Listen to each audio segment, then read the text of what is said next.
प्यारे बच्चों नमस्कार। लेक्चर 7 में अपने पढ़ा था विद्युत क्षेत्र की तीव्रता और फिर उसके बहुत सारे आवेश हो तो विद्युत क्षेत्र कैसे निकालते हैं, अध्यारोपण का सिद्धांत। उन्हीं कुछ कंसेप्ट के ऊपर आज सवाल करते हैं। जो आज का जो लेक्चर होगा उसमें क्या करने वाले अपन विद्युत क्षेत्र की जो प्रॉब्लम्स है आंकिक प्रश्न वो सोल्व करेंगे। तो अपन ने क्या पढ़ा था कि विद्युत क्षेत्र की तीव्रता की परिभाषा E बराबर F बटा Q पढ़ा था एक तो, यानी F बराबर Q। ये होता है विद्युत क्षेत्र में बल। क्या होता है विद्युत क्षेत्र में बल? क्या होता है F बराबर Q। फिर अपने पढ़ा था बिंदु आवेश के कारण Q आवेश है, इससे R दूरी पर विद्युत क्षेत्र की तीव्रता का सूत्र। तो क्या होता था वो E बराबर KQ अपॉन R स्क्वायर। ये दो हो गए फॉर्मूले। अब करते हैं इनके ऊपर कुछ सवाल। तो सवाल क्या है, मैंने एक सवाल लिख रखा है, सिंपल सवाल है बिल्कुल। वैसे ऐसा सवाल एक बार पूछा भी गया था बहुत पहले CBSE PMT के अंदर 2000 के करीब, 2000 ऐसा ही सेम सवाल है। सबसे आसान सवाल है, SR बोर्ड में भी आ सकता है 1 नंबर के अंदर। जो सवाल क्या है कि 5 माइक्रोकुलाम आवेश से 5 माइक्रोकुलाम आवेश से 5 सेंटीमीटर दूर पर 5 सेंटीमीटर दूरी पर स्थित किसी बिंदु पर विद्युत क्षेत्र की तीव्रता का परिणाम ज्ञात कीजिए। यानी क्या बोल रहा है, एक आवेश है जिसका परिणाम कितना है 5 माइक्रोकुलाम। 5 microcoulomb means 5 into 10⁻⁻6 कुलाम। और क्या दे रखा है उस बिंदु की दूरी, किधर की दूरी r इधर की 5 सेंटीमीटर, यानी 5 सेंटीमीटर 10⁻⁻2 मीटर यानी दूरी दे रखी है। तो ये आवेश कौन सा है, बिंदु आवेश है। और एक चीज आपको और बता दूं, जो अपना सूत्र E बराबर KQ अपॉन R स्क्वायर, ये बच्चों केवल और केवल बिंदु आवेश के लिए ही वैलिड है। किसके लिए? केवल और केवल बिंदु आवेश के लिए वैध। अगर आवेश संतत है, यानी अगर आवेश की सतह पर फैला हुआ है तो फिर ये फॉर्मूला काम नहीं करेगा। उसके लिए अपन चैप्टर 2 में पढ़ेंगे। फिर जो चार्ज डेंसिटी है, जैसे आवेश घनत्व के बारे में, मतलब फर्स्ट आवेश घनत्व क्या है, आयतन आवेश घनत्व क्या है, रेखीय आवेश घनत्व क्या है, वो चैप्टर 2 में बात करेंगे उनकी। तो देखिए यहाँ पे सिंपल क्या लगाना है, E बराबर KQ upon R square. E बराबर KQ upon R square. K का मान कितना होता है 9 इंटू 10⁻9। Q का मान कितना दे रखा है यहाँ पे 5 माइक्रो, यानी 5 इंटू 10⁻⁻6। R कितना दे रखा है 5 इंटू 10⁻⁻2 का भी वर्ग करना है। तो कितना बन जाएगा, देखो 9 एक बार हल कर लीजिए इसको, 9 इंटू 5 10⁻9 10⁻⁻6 यानी 10⁻3। यहाँ पे 5 का वर्ग कितना 25 इंटू 10 टू द पावर -2 यानी क्या बन जाएगा 10 टू द पावर -4। तो देखिए 5 से कितनी बार 5 टाइम, तो कितना बन जाएगा 9 अपॉन ऊपर बचा 9 10⁻⁻4 ऊपर जाएगा बन जाएगा प्लस, तो क्या बन जाएगा 10⁻7 अपॉन क्या बन जाएगा 5। तो इसको ऐसा कर लेते हैं 90 अपॉन 5 इंटू 10⁻6। इसका 1 10 इसमें भेज दिया तो कितना टाइम ये कट गया अपने पास 1। फिर क्या बचा शेषफल अपना 4, यानी यहाँ पे क्या आएगा 0 यानी 40 यानी 8 टाइम। तो क्या हो जाएगा 18 इंटू 10⁻6। और इसको अपन ये भी लिख सकते हैं 1.8। तो वही वापस क्या कर दें 10 से भाग 10 से गुणा, तो इसको लिख सकते हैं 1.8 इंटू 10�7 न्यूटन पर कूलम। तो बिल्कुल सिंपल सवाल था, एक फॉर्मूले के ऊपर आधारित, यानी फॉर्मूला कैसे यूज करते हैं केवल मैंने आपको ये समझा दिया। तो आया कि समझ में नहीं है, एक आसान समझ है कि एक आवेश से 5 माइक्रोकुलाम, दूरी है 5 सेंटीमीटर, कुछ नहीं किया इस फॉर्मूले में मान रख लिया और हल कर लिया। तो आप इस सवाल को नोट कीजिए, बोर्ड में आ सकता है ऐसा सवाल 1 नंबर के अंदर, छोटा सवाल है। ओके आगे चलते हैं सवाल नंबर 2। सवाल नंबर 2 अच्छा सवाल है, देखिए इसको मैं उठा रहा हूं, जिसने पोज नहीं किया वो पोज करके नोट कीजिए। सवाल नंबर 2 क्या है कि एक समबाहु त्रिभुज है।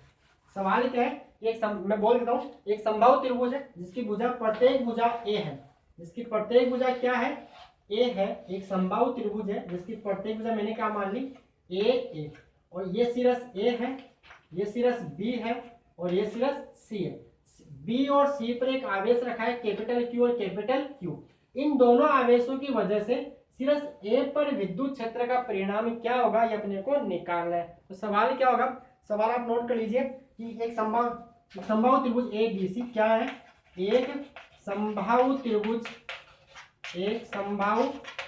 ABC के सिरस B व C पर Q आवेश रखा है। Q आवेश रखा है। तो सिरस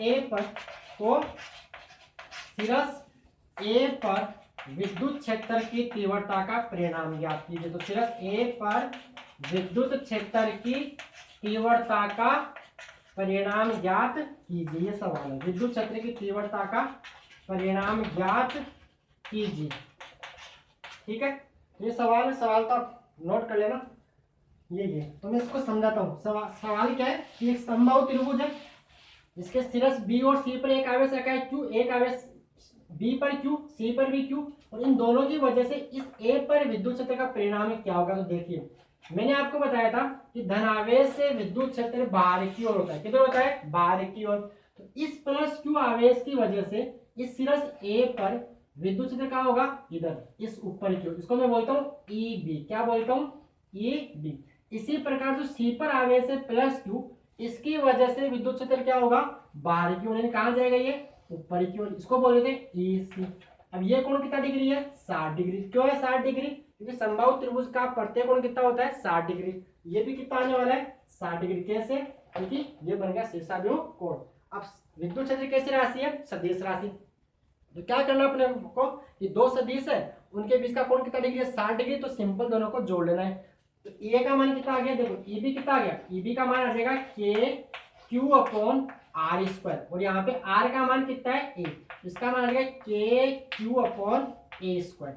इसी प्रकार सी पर स्थित आवेश के कारण ए बिंदु पर विद्युत क्षेत्र की तीव्रता ये क्या हो गई थी? बी पर स्थित आवेश प्लस क्यू के कारण ए पर विद्युत क्षेत्र की तीव्रता। इसी प्रकार सी पर स्थित आवेश प्लस क्यू के कारण ए पर विद्युत क्षेत्र की तीव्रता क्या आएगी? ई सी बराबर क्या होगी? के क्यू अपॉन ए स्क्वायर। भाई दूरी कितनी है? ए। आर की जगह आ गया ए, और आवेश कितना है? क्यू। तो फॉर्मूला कौन सा लगा दिया? वही बिंदु आवेश वाला। कि किसी बिंदु आवेश से आर दूरी पर विद्युत क्षेत्र क्या आता है? के क्यू अपॉन आर स्क्वायर। एक बार इसको बिंदु आवेश मान के सूत्र लगा दिया, एक बार इसको बिंदु आवेश मान के सूत्र लगा दिया, तो क्या आ रहा है? के क्यू अपॉन ए स्क्वायर, के क्यू अपॉन ए स्क्वायर। यानी अपने पास ई और ईबी और ईसी बी पे का और सी की वजह से जो यहाँ विद्युत क्षेत्र वो दोनों का क्या है? बराबर है। अपन बोल सकते हैं ई बी बराबर ई सी। किसके बराबर है? वो मान लेते हैं वो दोनों बराबर है के क्यू अपॉन ए स्क्वायर, और थोड़ी देर के इसको ई मान लेते हैं। और इनके बीच कोण कितना डिग्री है? इनके बीच में कोण है थीटा बराबर 60 डिग्री। तो वही करना है ई नेट, मतलब परिणामी विद्युत क्षेत्र कैसे निकालेंगे? वर्गमूल के अंदर E B square plus E C square plus 2 E B into E C into cos का। कहां से आ गया ये सूत्र? ये सूत्र कहां से आया? वो वाला ये आर बराबर वर्गमूल के अंदर P square plus Q square plus 2 P Q cos theta. P की जगह मैंने ई बी मान लिया और क्यू की जगह मैंने क्या मान लिया? ई सी। अब देखिए ई बी और ई सी बराबर, तो मैं यहाँ पे क्या कर रहा हूँ? ई नेट बराबर क्या आने वाला है? वर्गमूल के अंदर E square plus E square, और यहाँ पे plus 2 E into E into cos theta, यानी कोस 60 डिग्री। कोस 60 का मान कितना होता है? 1/2। तो क्या बन जाएगा? E square plus E square 2 E square plus 2 यहाँ पे ई स्क्वायर, ई इंटू ई क्या बन गया? ई स्क्वायर, और कोस 60 क्या बन गया? 1/2। 2 से 2 कैंसिल। क्या बन गया? वर्गमूल के अंदर 2 ई स्क्वायर, तो बाहर क्या आएगा? √2e, और e का मान क्या है? के क्यू अपॉन ए स्क्वायर। तो ई नेट कितना आ जाएगा? ई नेट आएगा √2 के क्यू अपॉन ए स्क्वायर। यानी ये होगी बिंदु ए पर परिणामी विद्युत क्षेत्र कितना आ गया? √2 के क्यू अपॉन ए स्क्वायर। और यहाँ साथ में क्या लिखोगे? न्यूटन पर कूलम। न्यूटन पर कूलम। क्यों? क्योंकि न्यूटन पर कूलम क्या होता है? विद्युत क्षेत्र की तीव्रता का मात्रक। अगर आपसे दिशा पूछ ले तो कहाँ जाएगा? ये इसके बीच में से जाएगा। यहां से कहां जाएगा? इसके बीच में से, इसके जस्ट बीच में से। क्यों जाएगा बीच में से? क्योंकि जब भी दोनों सदिश बराबर होते हैं तो उनका परिणामी बीच से निकलता है। इसकी दिशा की बात करें तो बीच से मतलब बीसी के लंबवत। ये क्या बन जाएगा? बीसी के। अगर दिशा भी पूछ ले तो यह है बीसी के लंबवत। क्या है? बीसी के लंबवत। बीसी के लंबवत। ठीक है, ये सवाल था, ये इसका सॉल्यूशन आया कि नहीं समझ में? क्लियर? तो आप पॉज करके नोट कर लो। फिर ऐसा ही सवाल एक और करते हैं, सेम ऐसा थोड़ा सा चेंज करेंगे और बाकी सेम एज इट डिक्टो है। तो देखिए सवाल क्या है, इसको हटाता हूँ, इसको हटा रहा हूँ। अगला सवाल देखिए, अगला सवाल सेम है, सवाल नंबर 3 कि वही एक त्रिभुज है, क्या है? एक त्रिभुज। सवाल वही एक समबाहु त्रिभुज है, ठीक है। यहाँ पे प्लस क्यू आवेश है और इस बार यहाँ पे माइनस क्यू आवेश है। ध्यान देना, यहाँ पे क्या है? प्लस क्यू, यहाँ पे क्या है? Minus Q. वही ये बी है और ये मान लेते हैं ये ए है, ये बी है और ये सी है। तो बिंदु ए पर परिणामी विद्युत क्षेत्र, मतलब यहाँ पर परिणामी विद्युत क्षेत्र क्या होगा? इन दोनों आवेशों की वजह से, यही अपने को निकालना है। सवाल समझ में आएगा कि एक समबाहु त्रिभुज जिसकी प्रत्येक भुजा ए है, उसके शीर्ष बी व सी पर क्रमशः प्लस क्यू व माइनस क्यू आवेश रखे हैं, तो बिंदु ए पर परिणामी विद्युत क्षेत्र ज्ञात कीजिए। तो देखिए बच्चों, प्लस से विद्युत क्षेत्र क्या होता है? बाहर में, अच्छी तरह से याद कर लो। प्लस से विद्युत क्षेत्र होता है बाहर की तरफ और माइनस के विद्युत क्षेत्र, माइनस आवेश में विद्युत क्षेत्र होता है अंदर की ओर। तो क्या करने वाले अपन? प्लस से तो कर देंगे बाहर, प्लस से क्या कर देंगे?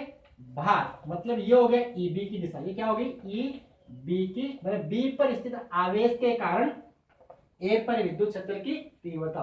लेकिन यहाँ क्या होगा? यहाँ अंदर आएगा। अंदर क्यों आएगा? क्योंकि आवेश कौन सा है यहाँ पे? माइनस।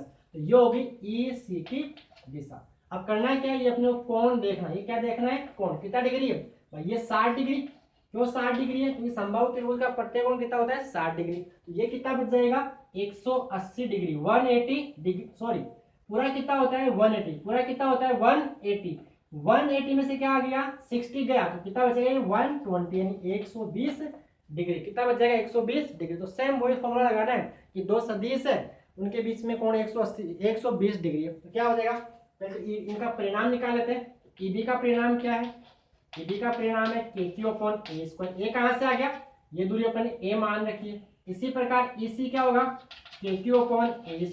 KQ/A²। परिणाम में दिशा की बात मैं नहीं कर रहा हूँ, किसकी बात कर रहा हूँ? परिणाम की। ध्यान से लेके वही सेम। EB बराबर क्या है? EC। मान लेते हैं E के बराबर। अपने क्या निकालना है? परिणामी विद्युत क्षेत्र। तो E नेट क्या होगा? E नेट वही होगा वर्गमूल के अंदर, वर्गमूल के अंदर। वो फॉर्मूला में नहीं लिखा हूं। ये दोनों क्या बराबर है? किसके बराबर है? KQ/A² के बराबर। देखो यहाँ भी क्या आएगा? E plus E² plus 2। मैंने EB और EC बराबर है तो उसको मैंने सिंपल E मान लिया, क्योंकि अपने को इससे लिखना कम पड़ेगा। तो यहाँ पे क्या आएगा? E, यहाँ पे क्या आएगा? E इंटू कोस थीटा, और थीटा यहाँ पे कितना है? कोस 120 डिग्री। कितना है? कोस 120 डिग्री। और कोस 120 डिग्री का मान कितना होता है? -1/2। नहीं आता दो, कैसे निकालते हैं? इसको लिखेंगे कोस 90 प्लस 30। क्या लिखेंगे? कोस 90 प्लस 30। 90 प्लस 30 मतलब कौन सा क्वाड्रेंट? ये फर्स्ट क्वाड्रेंट, ये सेकंड क्वाड्रेंट, ये थर्ड क्वाड्रेंट, ये और ये फोर्थ क्वाड्रेंट। 90 प्लस थीटा दूसरे में आ गया, और दूसरे में कोस क्या होता है? नेगेटिव। क्या होता है? नेगेटिव। और 90 पर चेंज भी होगा किसमें? साइन में। इसका मान किसके बराबर होगा? -sin30 के। और sin 30 का मान कितना होता है? 1/2। इसका मान क्या आ गया? -1/2। तो cos 120 का मान कितना होता है? ये आपको समझ आ गया? यानी cos 120 का मान होता है -1/2। तो क्या बन जाएगा? वर्गमूल के अंदर E², ये देखो, ये स्क्वायर प्लस E² क्या बन जाएगा? 2E² प्लस ये 2E इंटू ई, 2E² इंटू cos 120 कितना? माइनस का 1/2। 2 से 2 कैंसिल, यहाँ पे प्लस माइनस क्या बन जाएगा? E, माइनस का E²। तो वर्गमूल के अंदर क्या बन जाएगा? 2E² माइनस E², यानी सिंपल क्या बच गया? E², यानी कितना आ गया? E के बराबर। यानी E नेट भी कितना आएगा? E नेट भी KQ/A²। E किसके बराबर है? KQ/A²। तो ये भी KQ/A² के बराबर ही आएगा। KQ/A² के बराबर ही आएगा। दिशा की बात करें तो देखिए, दिशा कहां से जाएगा? ये B से, यानी इधर जाएगा। यानी क्या होगा इस बार? BC के समांतर। और मात्रक बोले तो न्यूटन पर कूलम, विद्युत क्षेत्र का मात्रक यहाँ पे न्यूटन पर कूलम। और दिशा क्या होगी इस बार? B से C, यानी BC के समांतर। BC की ओर, मतलब देखो ये लाइन क्या है? BC के समांतर। तो यहाँ लिखेंगे BC के समांतर, BC के समांतर। ये हो गया ये वाला, ठीक है? BC के समांतर।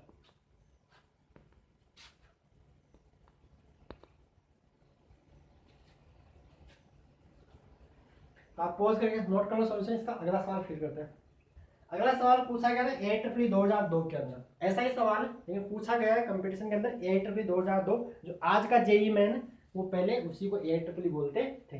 तो इसको आप नोट करो। अगला सवाल मैं कराता हूँ, आपको भी बता दोगे वो तो वैसे। तो देखिए आसान सवाल, अगर आपको यह आ गया तो कुछ नहीं है इसके अंदर। अगला सवाल क्या है, एक त्रिभुज है। क्या एक त्रिभुज है, ठीक है।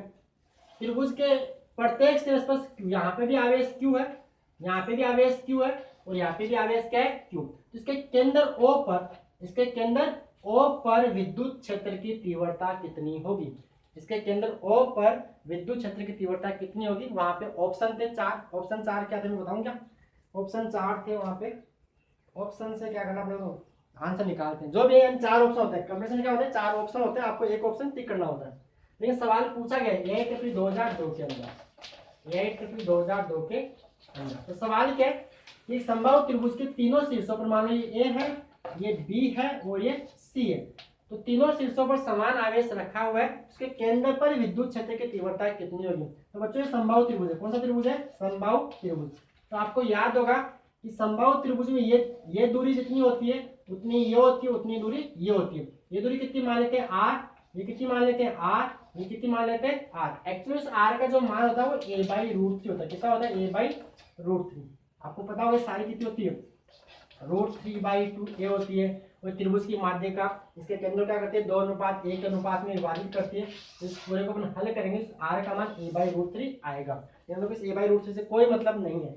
देखिए आप कैसा, देखिए इसको मैं ऐसा कर रहा हूँ, इसकी वजह से विद्युत क्षेत्र क्या होगा? नीचे की ओर। इसको मैं बोल रहा हूँ E, क्या बोल रहा हूँ? E। इसकी वजह से विद्युत क्षेत्र क्या होगा? इधर, यानी EB। और इसकी वजह से विद्युत क्षेत्र क्या होगा? इधर, इसको मैं बोल रहा हूँ EC। क्या बोल रहा हूँ? EC। क्लियर है यहाँ तक? अब देखिए दूरी बराबर, आवेश यहाँ पे Q, यानी मैं बोल सकता हूँ कि EA बराबर EB बराबर EC, इन सबका मान बराबर होगा और वो किसके बराबर आएगा? KQ/R² के बराबर आने वाला। ये दूरी R मान ली बराबर होगी, जैसे R का मान a/√3 आएगा, लेकिन वो रखने की कोई जरूरत नहीं है यहाँ पर। क्लियर? अब देखिए, अब मैं क्या कर रहा हूँ, इस BC के समांतर एक रेखा खींच रहा हूँ। BC के समांतर क्या खींच रहा हूँ? एक रेखा खींच रहा हूँ। ये कोण कितना डिग्री है? 60 डिग्री। पूरा कितना है? 60। ये कितना डिग्री होगा? 30 डिग्री। ये 30, तो ये भी कितना होगा? 30, क्योंकि ये दोनों क्या बन गए? ये वाला और ये वाला क्या बन गया? एकांतर कोण। ये कोण भी कितना होगा? 30। ये भी कितना होगा? 30, क्योंकि ये और ये क्या है? संगत कोण। इसी प्रकार ये भी कितना होगा? 30 डिग्री। ये भी कितना होगा? ये वाला भी होगा 30 डिग्री। ये वाला भी कितना होगा? 30 डिग्री। इसको घटकों में विभाजित करते हैं तो ये कितना आएगा? देखो इस EB का इधर घटक कितना आएगा? E cos 30, E cos 30। और इसका ऊपर घटक कितना जाएगा? ऊपर जाएगा इसका E sin 30। कितना जाएगा? E sin 30 degree. इसी प्रकार अगर मैं इस EC को वियोजित करूं तो ऊपर इसका घटक क्या आएगा? ऊपर आएगा एक तो E sin 30, E sin 30, और इधर घटक कितना आएगा इसका? E cos 30। कितना आएगा? E cos 30 degree. ठीक है, ये तो आता होगा आपको। सदिश को वियोजित करना कि मान लो कोई सदिश है F, तो थीटा, ये मान लो थीटा, तो घटक कितना आता है? F cos theta. क्या आता है? F cos theta. और उसके लंबवत क्या आता है? F sin theta. तो यही मैंने यहाँ पे लगाया है, इसे सदिश को घटकों में वियोजित करना। अब नीचे कितना आ रहा है? देखो नीचे क्या है? E आ रहा है। नीचे क्या है? EC किसके बराबर है? E की। क्योंकि हम सबको क्या मान लेते हैं? तो देखिए इधर E cos 30, इधर E cos 30 क्या हो गया? 0। अब ऊपर देखिए, ऊपर कितना जा रहा है? ऊपर जा रहा है E sin 30। कितना जा रहा है? E sin 30। और एक E sin 30 तो इस वाले का, और एक E sin 30 इस वाले का। तो यहाँ पे E sin 30 प्लस क्या आएगा? E sin 30, E sin 30 plus E sin 30 ऊपर। नीचे कितना आ रहा है? नीचे आ रहा है E कहां से आ रहा है? इन सबको मैं बराबर है उसको क्या मान रखा है? E। तो देखिए ऊपर E sin 30 plus E sin 30 कितना? 2E sin 30, 2E sin 30। तो कितना? 2E sin 30 का मान कितना होता है? 1/2, 2 से 2 गया, यानी ऊपर भी कितना है? E, नीचे भी कितना है? E। तो कुल कितना हो गया? 0। कुल कितना हो गया? 0। तो केंद्र पे विद्युत क्षेत्र की तीव्रता कितनी होगी? 0। तो याद कैसे रखना है, जब भी आवेश का सममित वितरण होगा तो केंद्र पर विद्युत क्षेत्र की तीव्रता शून्य होगी। ऐसा आपका बुक का एग्जाम्पल ऑब्जेक्टिव सवाल है जो आपकी बुक का आरबीएससी का सवाल पीछे दे रखा है, नवाया सवाल जो भी आप बुक में देख लेना, जो है ना ये एबीएस वाले जो ऑब्जेक्टिव सवाल तो उनका है। देखिए सवाल क्या है, ये नोट कर लीजिए, समझ में आ गया होगा, सोल्व कर लीजिए। केंद्र पे कितना होगा? 0 होगा। कितना होगा? 0। कितना होगा? 0। अगला सवाल और देखिए, अगला सवाल आपको करना है कि वो ये मान लो ये वर्ग है, ये क्या है? वर्ग। यहाँ पे भी क्यू, यहाँ पे भी क्यू, यहाँ पे भी क्यू, यहाँ पे भी क्यू, तो केंद्र पे कितना होगा? 0। कितना होगा? 0। क्यों? देखिए इधर कितना होगा? ई, इसकी वजह से इधर, इसकी वजह से इधर, इसकी वजह से इधर और इसकी वजह से इधर, तो नेट कितना आ जाएगा? 0। हल आप करोगे। क्लियर? मतलब जब भी आवेश का सममित वितरण होगा, जैसे मान लो ये वाला है, ये क्या है? वर्ग। यहाँ पे प्लस आवेश फैला हुआ, यहाँ पे प्लस आवेश फैला हुआ है। मैं पूछिए केंद्र पे विद्युत क्षेत्र कितना होगा? तो आंसर होगा 0। लेकिन यहाँ पर ये वाला सूत्र नहीं लगेगा KQ/R², क्योंकि ये तो बिंदु आवेश के लिए लगता है, लेकिन अपने क्या लगा लिया? लॉजिक, दिमाग लगा लिया। कैसे? कि आवेश का सममित वितरण होगा तो केंद्र पर विद्युत क्षेत्र कितना होगा? 0। ऐसे इस लॉजिक से अपन बता सकते हैं। लेकिन मैं फिर से बोल दूं, यहाँ पर ये वाला सूत्र नहीं लगेगा। क्लियर? आगे चलते हैं, एक सवाल और लेते हैं। सवाल क्या है? सवाल ये है, सिंपल सवाल लेते हैं।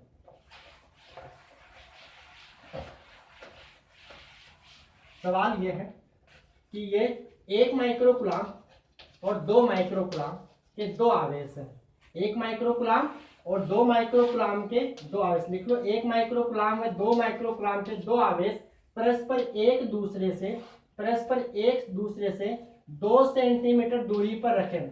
2 सेंटीमीटर, 1 माइक्रोकूलम व -2 माइक्रोकूलम, 1 माइक्रोकूलम व -2 माइक्रोकूलम आवेश परस्पर एक दूसरे से 2 सेंटीमीटर दूरी पर रखे हैं। तो केंद्र पर, तो इनको मिलाने वाली रेखा के केंद्र पर विद्युत क्षेत्र का परिणाम क्या होगा? मतलब ये केंद्र। आगे सवाल समझें कि एक आवेश 1 माइक्रोकूलम है, दूसरा आवेश -2 माइक्रोकूलम है और उनके बीच की दूरी कितनी है? 2 सेंटीमीटर है। तो इनको मिलाने वाली रेखा के केंद्र पर, इनको मिलाने वाली रेखा के मध्य बिंदु पर विद्युत क्षेत्र का परिणाम क्या होगा? तो देखिए ये दूरी कितनी हो जाएगी? 1 सेंटीमीटर। ये दूरी कितनी है? 1 सेंटीमीटर। भाई केंद्र बोला है ना, ये दूरी भी कितनी है? 1 सेंटीमीटर। अब देखिए इसकी वजह से क्या निकालना है? विद्युत क्षेत्र दिशा क्या होगी? बाहर। प्लस से क्या होती है? बाहर। इसको बोल देते हैं E1। क्या बोल देते हैं? इसको बोल देते हैं E1। अब ये क्या है? माइनस। निकालना क्या है? यहाँ पे। लेकिन माइनस में विद्युत क्षेत्र कहाँ होता है? अंदर। यही बताना चाह रहा हूँ। प्लस से विद्युत क्षेत्र कहाँ होता है? बाहर। और माइनस के विद्युत क्षेत्र कहाँ होता है? अंदर। यानी दोनों के एक ही दिशा में आ रहे हैं। इसको अपन क्या बोल देते हैं? ये मान लेते हैं ये E2।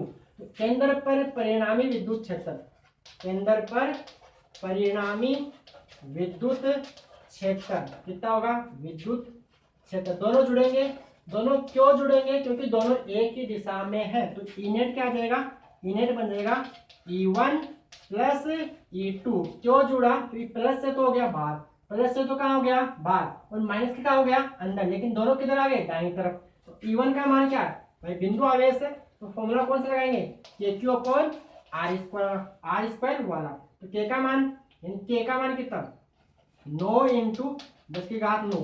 क्यू कितना है? 1 माइक्रोकूलम यानी 1 × 10⁻6। आर कितना है? 1 सेंटीमीटर। 1 सेंटीमीटर मतलब 1 × 10⁻2 मीटर, क्योंकि सेंटी का मतलब क्या होता है? 10⁻2 गुणक। पूरा गुणक जो आपने पढ़ा ना, अनुलग्न पूर्वलग्न, यहाँ पे आएगा 1 × 10⁻2 का स्क्वायर प्लस क्या है? के कितना है? 9 × 10⁻9, 9 × 10⁻9। और Q2 कितना है? 2 माइक्रो मतलब 10⁻6। और दूरी कितनी है? वही 1 × 10⁻2 का वर्ग। हल करेंगे। यहाँ पे 10⁻4, यहाँ पे 10⁻4, ऊपर जाएगा क्या बन जाएगा? 10⁻+4। -4 कैसे आ रहा है? घात की घात, 2 की घात 2 कितना होगा? 4। तो क्या बन जाएगा? इसको मैं हल करता हूँ। यहाँ पे देखिए 10⁻4 ऊपर जाएगी, 10⁻+4 -6 +4 कितना बनेगा? -2 और 9, कितना बन जाएगा 10 की घात -7। तो कितना बनेगा 9 इंटू 10 की घात -7 प्लस यहाँ पे कितना आने वाला है वही 10 की घात -6 ऊपर -4 नीचे, तो ऊपर कितनी बची -2 और ये घातें कितनी 9 -2 7 यानी 9 इंटू 10 की घात -7। तो क्या बन जाएगा ये बन जाएगा 9 दो बार आ रहा है तो 2 इंटू 9 इंटू 10 की घात -7 न्यूटन पर कूलम यानी 18 इंटू 10 की घात -7 न्यूटन पर कूलम। और ढंग से लिखे उसको लिखेंगे 1.8 इंटू 10 की घात -6 और मात्रक न्यूटन पर कूलम। तो आंसर कितना होगा 1.8 इंटू 10 की घात -6 न्यूटन पर कूलम। क्लियर यहाँ तक? आप यहाँ तक नोट कीजिए। सवाल समझ में आया कि नहीं? सवाल क्लियर है? ओके, सिंपल सा सवाल था। आगे सवाल और लेते हैं जो मैंने कल करवाया था कि दो आवेशों के मध्य मतलब आवेश कहाँ रखे कि वो संतुलन में रहे। तो ऐसा ही सवाल है, ये आपको एक तो मैं करवाता हूँ और एक होमवर्क में दूंगा। एक सवाल तो आप इसको पॉज करके नोट कीजिए। सवाल तो समझ आ गया ना कि एक आवेश 1 माइक्रोकूलम था, दूसरा आवेश -2 माइक्रोकूलम है, तो इनको मिलाने वाली रेखा के मध्य बिंदु पर विद्युत क्षेत्र को निकालना था। अगला सवाल देखिए।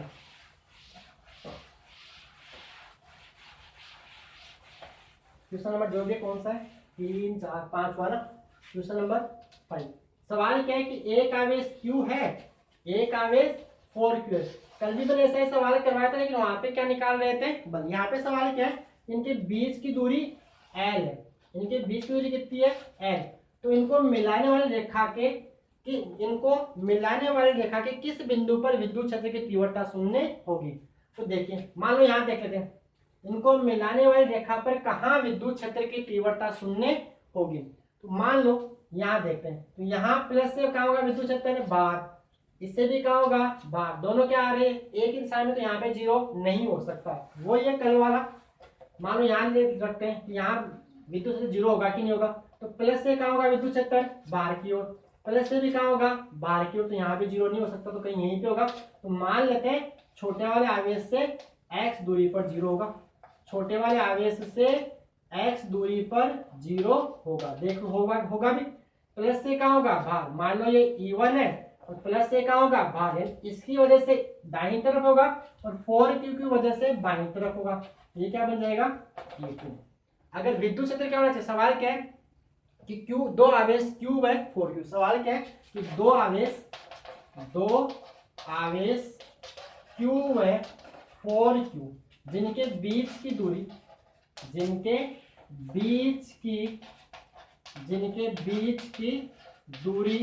L है, तो इनको मिलाने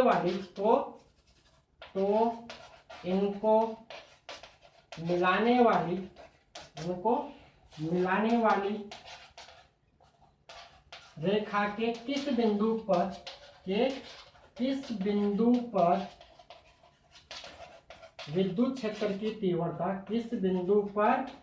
विद्युत क्षेत्र की तीव्रता शून्य होगी। ये सवाल है। तो यहाँ हो नहीं सकती, तो कहाँ होगी बीच में होगी। और 0 कब होगी जब दोनों विद्युत क्षेत्र क्या हो बराबर हो। तो E1 बराबर क्या होना चाहिए E2। कल वाला ही सवाल है, वहां बल की बात कर रहे थे और यहाँ किसकी बात कर रहे हैं विद्युत क्षेत्र की बात कर। कल वाला मतलब लेक्चर नंबर 6 वाला।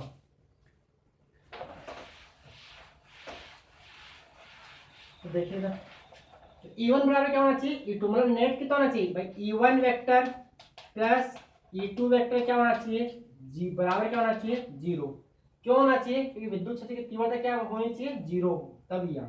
तो क्या बन जाएगा E1 वेक्टर बराबर माइनस E2 वेक्टर, मतलब मोड ऑफ E1 वेक्टर बराबर क्या करेंगे अपन mod of minus E2 vector. तो क्या बन जाएगा E1 बराबर क्या होना चाहिए E2 होना चाहिए। E1 का मान क्या आएगा KQ/r², दूरी कितनी मान रखी अपन ने x, तो KQ/x² बराबर ये क्या है Q यहाँ पे स्मॉल q लिखा Q, K कितना है यहाँ पे K 4 और Q कितना है 4Q अपन दूरी कितनी है ये x मानी पूरी L है, तो ये कितनी आएगी L माइनस x, ये कितनी बन जाएगी L माइनस x का होल स्क्वायर। ध्यान से देखें K से K गया, Q से Q गया, तो क्या बचा यहाँ पे बचा है 1/x² बराबर 4/L माइनस x का होल स्क्वायर। तो क्या करेंगे वर्गमूल किया अपन ने क्रॉस मल्टीप्लीकेशन, इसको इससे गुणा किया, इसको इससे गुणा किया, तो l माइनस एक्स का whole square is equal to 4 square. क्या ले लो दोनों तरफ वर्गमूल, इधर भी ले लो वर्गमूल, इधर भी क्या ले लो वर्गमूल, तो क्या बन जाएगा l माइनस एक्स बराबर प्लस माइनस 2x। एक बार क्या लेंगे प्लस, ध्यान देना वही इस बार क्या मान रखा है प्लस, इसको क्या माना है प्लस, तो ये क्या बन जाएगी माइनस। एक बार यहाँ पे क्या लेंगे प्लस, तो क्या बन जाएगा l माइनस एक्स बराबर 2x, ये माइनस का x कहाँ जाएगा इधर, तो क्या बन जाएगा l बराबर 2x प्लस x, क्या बन जाएगा 3x।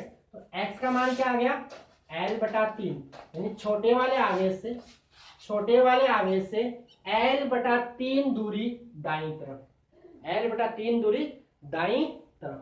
ठीक है, माइनस में क्या होगा देखो, अगर यहाँ पे माइनस ले तो क्या बन जाएगा l माइनस एक्स बराबर माइनस 2x, तो l माइनस एक्स बराबर क्या बन जाएगा यहाँ पे माइनस का 2x, इधर ये वाला यानी l बराबर माइनस 2x प्लस x, यानी x में यहाँ से आएगा माइनस, जो हो नहीं सकता। क्यों नहीं हो सकता, क्योंकि अगर आपने इसको प्लस से माना तो ये क्या बन जाएगा माइनस, लेकिन इधर तो जीरो हो ही नहीं सकती, अपन ने पहले ही देख लिया।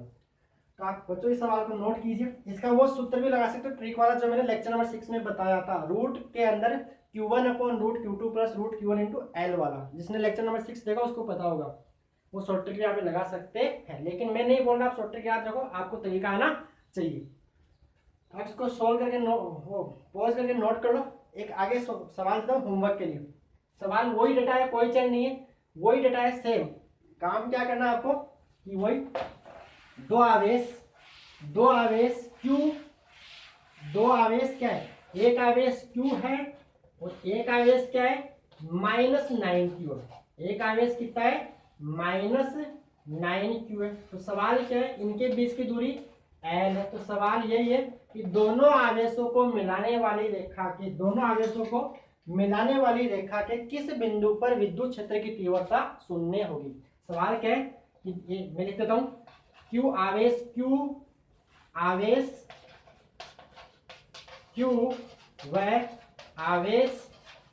-9Q के बीच की दूरी कैपिटल L है। तो इन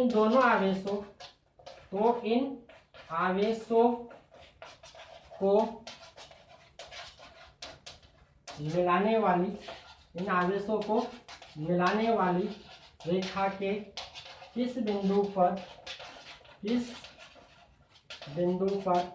विद्युत क्षेत्र की तीव्रता शून्य होगी, किस बिंदु पर विद्युत क्षेत्र की तीव्रता शून्य होगी।